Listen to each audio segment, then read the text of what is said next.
आप लोग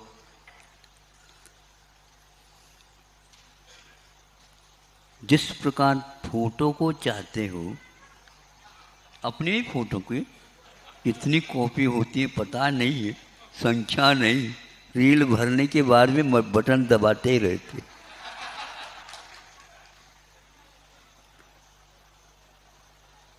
जितने फोटो को आप चाहते हो, अपने फोटो को भी बहुत अच्छे ढंग से देखना चाहते हो, उसी प्रकार आपका दूसरा और एक फोटो है, याद है आपको? उसको भी देखने के लिए प्रयास करना चाहिए, क्योंकि वह एक ऐसा फोटो है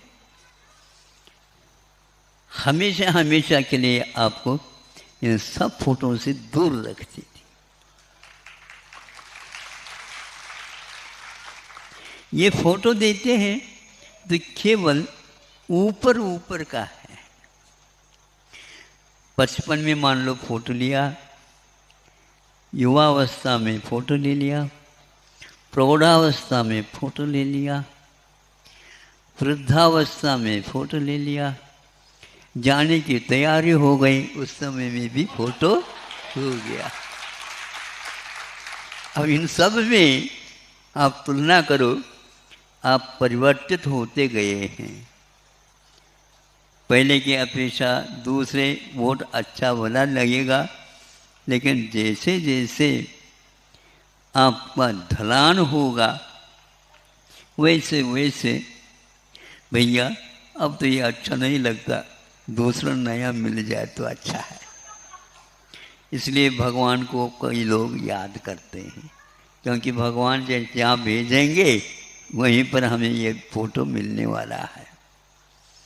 देखो यह परिवर्तन हो गया, किंतु जब आपका भीतर के बारे में कुछ हलचली मच जाती है, उस समय क्या होता है? किसी को कहा कि आपको अभी तो कुछ नहीं है, लेकिन असाध्य रोग होने वाला है, होने वाला है, इसको सुन करके ही अब ये साध्य कैसा हो जाए, इसकी चिकित्सा जल्दी हो जाए, इसके लिए सफलता मिल जाए और हम बहुत अच्छा लगेगा हमें, फिर कुछ धर्म कर्म भी हम करने लग जाएंगे। बहुत अच्छा है, किसी भी प्रकार से आप धर्म कर्म की ओर लग जाते हो तो अच्छा है। अब बाहरी फोटो से तो आप परिचित हो गए, जब ये रोग की बात आ गई उस समय वो कौन से फोटो लेते हैं? एक्सरे। एक्स मैंने एक्स वाई जेड होता है और रे मैंने किरण होता है। केवल किरण बहुत है, उस किरण में क्या आता है, जो बाहर आता है वो कुछ भी नहीं आता। आपको लगेगा मैं हूं क्या? नहीं, यदि हूं तो यहां कुछ देखने को नहीं मिल रहा है।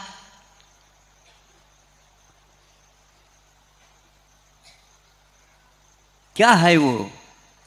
तो वह केवल जो रोग होने वाला है, यह प्रारंभ हो चुका है या कुछ सीढ़ियां चढ़ चुका है और अंतिम सीढ़ी पर आप पहुंच गए हैं, ऐसी स्थिति में वहाँ पर क्या दिखता है वो डॉक्टर को ही मालूम है, तो आपको कुछ नहीं है। वह आपकी एक्सरे, भीतरी एक्सरे से जैसे आपको प्यार नहीं होता, बल्कि डॉक्टर की बात मानते हैं, तो फिर इसमें कितना खर्च होगा, क्या होगा, सफलता मिलेगी क्या नहीं मिलेगी, इसमें कुछ दिख नहीं रहा है, केवल हड्डियाँ हड्डियाँ हैं दिख रही हैं, ये यही हमारा हड्डियों का ही पुतला है क्या?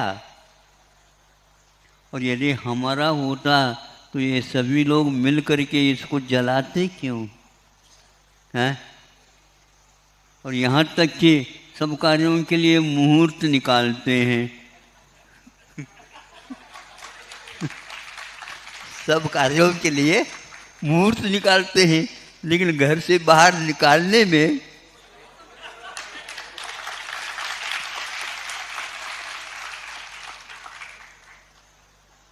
वह देखता भी नहीं।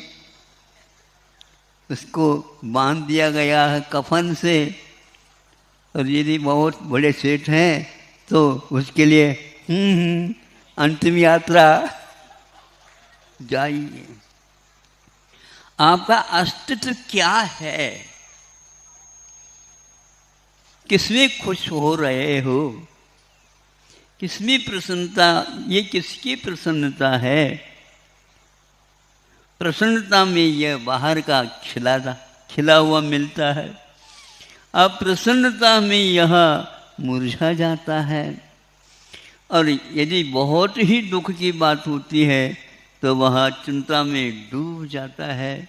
ये सारे आपके जो फोटो है, ये क्या कह रही हैं? ये भीतर कोई भी है, एक्सरे जो आप निकालते हैं और उसको जो बाहर से ले लिया जाता है, यदि मान लो शव है और उसकी एक्सरे उतार दिया जाए, है क्या अंदर का बढ़त क्रम से आएगा या घटत क्रम से आएगा? ये सब जो है ना आपको बताना पड़ेगा, अभी आपको पूर्ण ज्ञान नहीं है। डॉक्टर लोग उसके खून की जांच करते हैं, उसकी हड्डी की जांच करते हैं, उसकी नाड़ी की जांच करते हैं। इसमें वह आत्म तत्व उपस्थित रहता है तो वह सारे के सारे उसमें आ जाते हैं। खून का संचार आपका तब तक चलता है जब तक आपका श्वास चलता रहता है। श्वास के माध्यम से यह ग्रंथकारों ने कहा, यह केवल शरीर की अपेक्षा से नहीं, इसका जो कुछ भी विकास क्रम है भीतर उस आत्म तत्व के द्वारा जो किया गया कर्म है, जो कल हमने कहा था आयु है, वह आयु अनेक प्रकार की होती है। उसके माध्यम से कुछ अंश में आपके भविष्य के बारे में कहा जाता है, किंतु यह आनुमानिक है, अथवा ये एक प्रकार से एक के माध्यम से दूसरे का ज्ञान कराने के तरीके हैं। संतों ने इस बात को समझ करके भीतर देखते हैं तो उसमें कुछ भी नहीं लगता। आपका अस्तित्व क्या है? इतना किलो मांस है, इतने किलो हड्डियां हैं। आप सुन रहे हैं क्या? नहीं, ये आपका ही पहचान बता रहा हूँ। इसमें कहीं घोल करके देख लेना तो इतना इतना रक्त है, इतने हड्डियां हैं, इतने स्नायु हैं, इतने मल हैं, इतने और हैं। इस प्रकार सब मिलने के उपरांत ये गठरी बनती है। यह आपकी पर्सनालिटी है। स्वीकारते हो आप इसको? नहीं, हम ऊपर से तो स्वीकारते हैं इसी को, लेकिन भीतरी अस्तित्व को आपके कहने से हम स्वीकार कर लें, लेकिन ये हमारा है ऐसा लगता नहीं। बिल्कुल ठीक है, ऐसे ही ठान लो, बहुत जल्दी वैराग हो जाएगा आप लोगों को। ये क्यों दिखाने के लिए आप तालियां बजाते हो? इनको जल्दी वैराग होना है ही नहीं, फिर भी मैं कह रहा हूँ हो जाए तो ठीक है। इन चीज़ों से तो नहीं डॉक्टर को, नहीं ही उनके सहपाठी अथवा सहयोग देने वाले डॉक्टर को, न कंपाउंडर को, न और किसी को भी तालमेल नहीं। ऐसा क्यों हो रहा, उनका ज्ञान गलत है क्या? गलत कुछ भी नहीं है, मान्यता में गलत है। वह मान्यता क्या है? इसके अलावा जीव का कोई अस्तित्व है ही नहीं, ऐसे मानने वाले भी बैठे हैं, धुरंधर डॉक्टर्स लोग हैं। हाँ, विश्व में प्रसिद्धि पाई है, लेकिन इसके बावजूद जीव का अस्तित्व अपने आप सिद्ध होता है। वह खून रुकता क्यों, चलता क्यों नहीं? वह खून बढ़ता क्यों नहीं?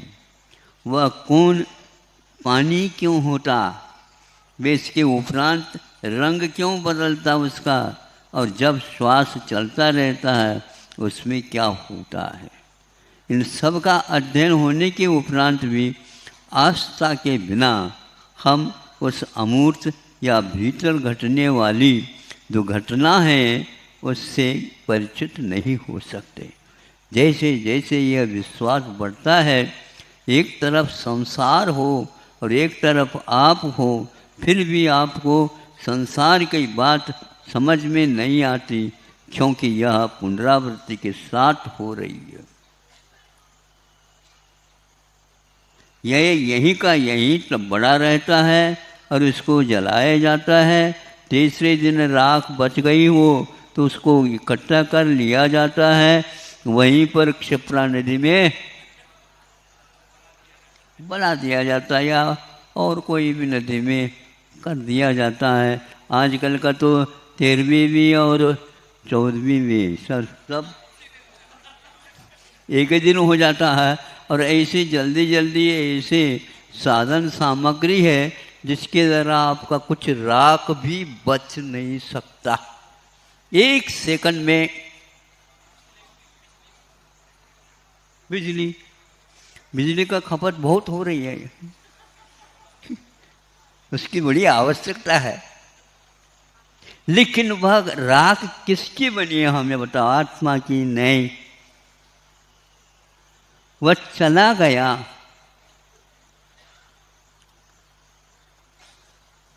कहाँ चला गया ये तो भगवान जाने, लेकिन यहाँ पर अब नहीं रहे। तो नहीं रहे तो आपने निकाला क्यों उनको? यहीं पर रह जाते, रख देते। नहीं नहीं नहीं, फिर मुहूर्त बिगड़ जाएगा भविष्य का। उसको यह अपशकुन है, ये इसको अपमाना है। जितने समय तक आप रखेंगे उतने समय तक वहाँ पर रोना रोना ही होता है। जीव जीवन में जब तक था तब तक क्यों नहीं रोया, और वह निकलने के उपरांत क्यों रो रहे हो ये बताओ?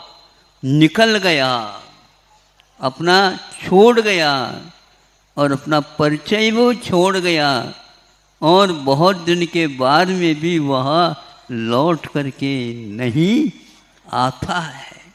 फिर भी उनके दिवस तो मनाए जाते ही हैं।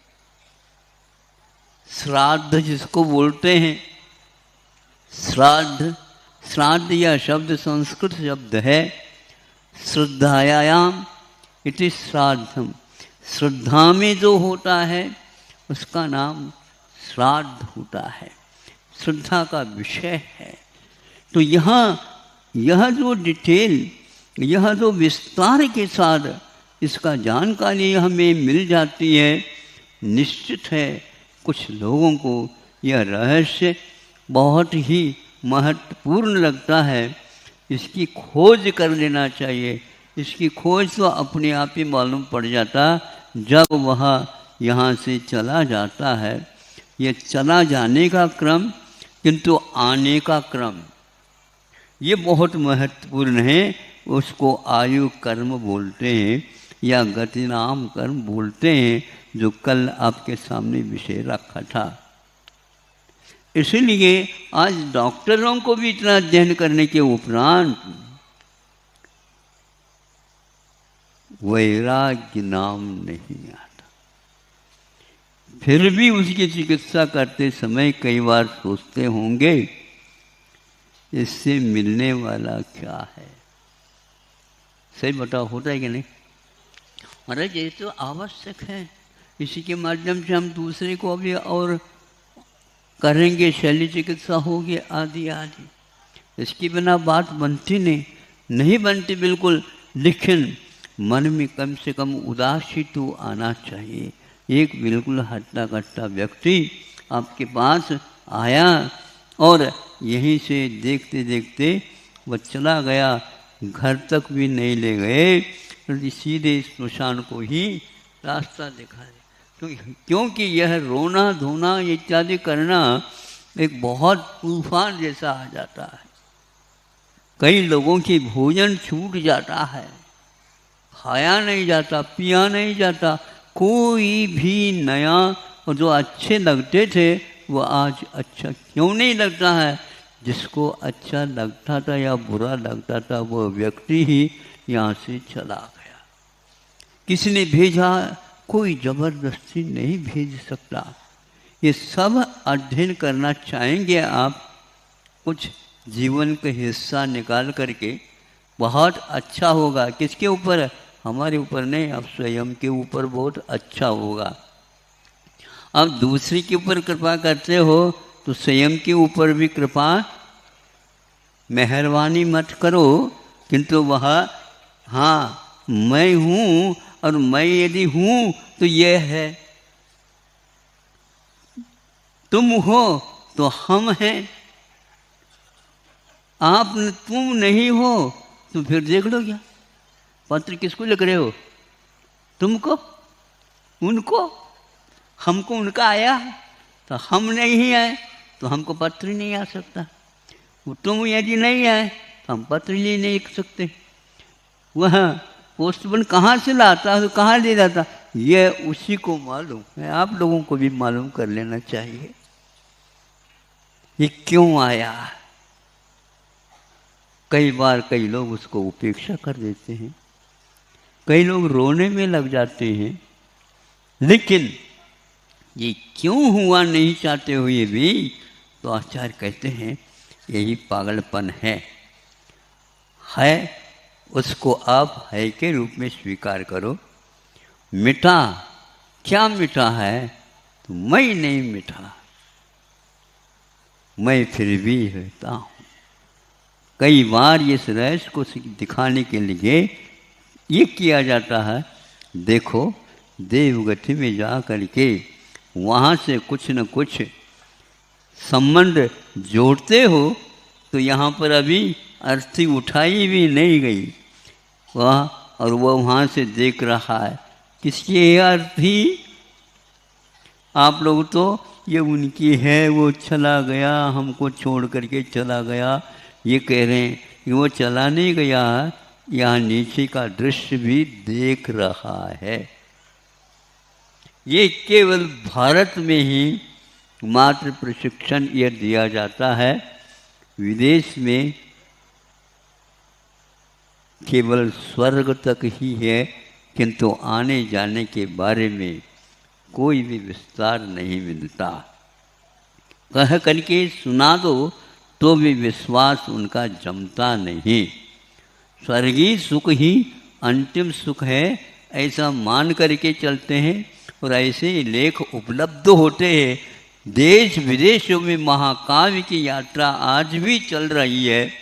इन महायात्राओं में भारत को छोड़ करके जितने भी विदेशी यात्राएं हैं उनमें उन्होंने यही कहा कि स्वर्ग से आगे और कुछ भी नहीं है। लेकिन जो कर्म सिद्धांत को मानता है बस जितनी उसकी उम्र है उतनी काल तक ही वह, चाहे स्वर्ग हो चाहे नरक हो चाहे मनुष्य हो पशु हो कोई भी हो, यदि वह कर्म नहीं बांधते हैं आप तो आपको बांधने वाला कोई भी नहीं है। और जो बंधन से मुक्त है उनकी आप वंदना करते हैं, उनकी आप पूजा करते हैं, उनको आप नमोस्तु करते हैं, फिर बार बार तुलना करते हैं, हे प्रभु आप जैसा ही मुझे भी बना लो। वो बनाते नहीं, वह शिक्षा तो देते हैं, दे चुके हैं। अब भरा हुआ है भंडार, शास्त्र भंडार, उसमें देखने का आप कष्ट करिए। बहुत कुछ शोध प्रबंध लिखा जा रहा है, लेकिन कर्म के बारे में एक शब्द भी नहीं मिलता है। इसलिए आप लोगों का संबंध हमारे साथ औपचारिक भी शुद्ध नहीं होता, क्योंकि विचार के बिना कोई भी संबंध है ही नहीं। आपकी दृष्टि अलग है, हमारी दृष्टि अलग है, तो दोनों में मेल क्या?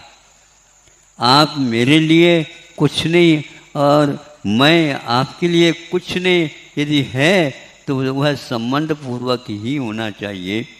हम सब मिल कर के सोचें, नहीं भी होता है तो जो वैरागी होता है हम तुम की बात भूल करके स्वयं चल पड़ता है और पीछे मुड़ करके नहीं देखता।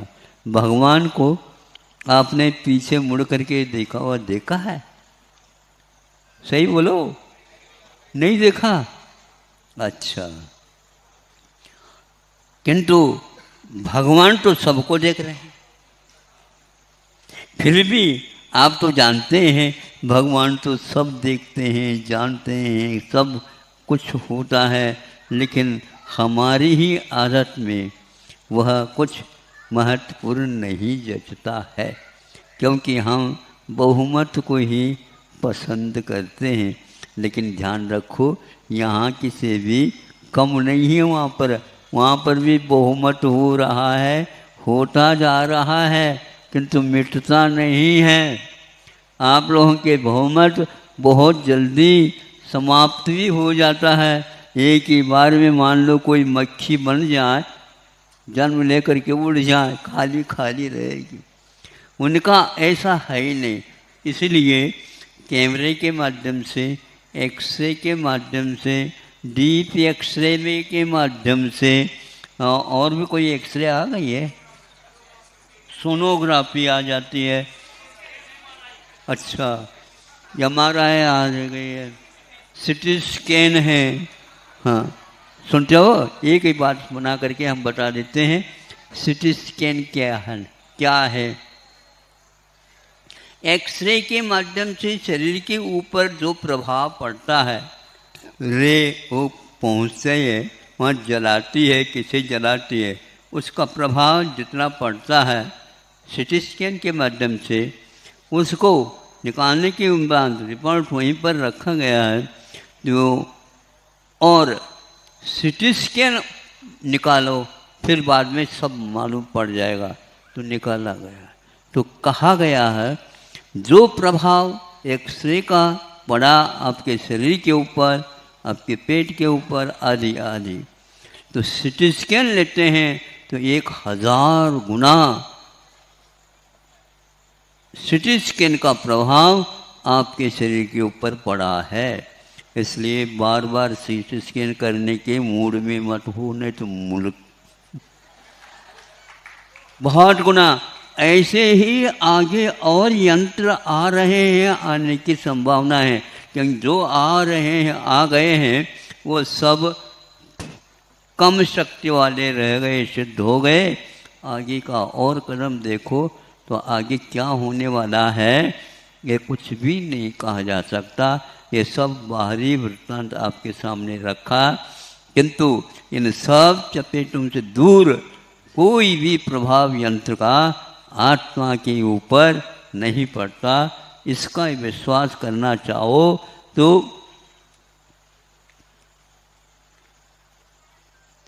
कार्बन का योग का वर्णन करते हुए लिखा है, इसका कोई भी आपको चित्र नहीं मिलेगा।